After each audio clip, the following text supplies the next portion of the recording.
500 रुपयाला घेतलं नसतं. तो शिवसेनेमध्ये आला, त्याला माननीय उद्धव साहेबांनी खासदार केला, त्याच्या खांद्यावर भगवी शाल टाकली आणि म्हणून त्याची किंमत 50 कोटी झाली.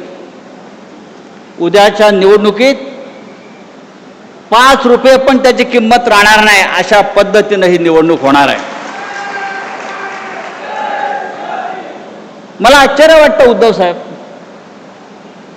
विकास निधीसाठी गेले. विकास निधी,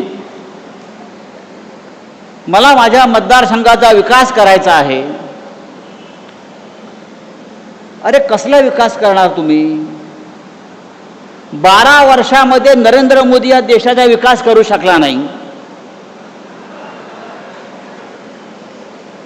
त्या नरेंद्र मोदींच्या वाराणसीमध्ये जाऊन बघा, रस्ते नाहीत, पाणी नाहीत, पूल नाहीत. ज्या मोदीचे बूट चाटायला आपण गेला, तो देशाचा विकास करू शकला नाही. तुम्ही काय विकास करणार आहात? आणि कोणाकडे गेले? तर ज्याने राम मंदिराची लूट केली,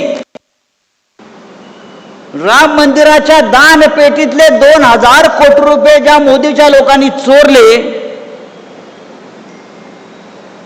त्या मोदींचे बूट चाटायला हे गेले.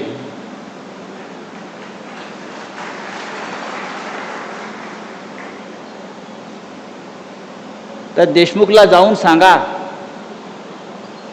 ही शिवसेना आहे आणि शिवसेना कधी संपत नसते.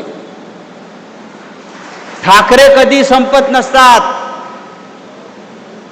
ते पुन्हा पुन्हा राखेतून उभे राहतात आणि या महाराष्ट्रावरती आपली पकड मजबूत ठेवतात. अरे तुम्ही मशालीच्या चिन्हावर निवडून आलात, म्हणजे ही मतं लोकांनी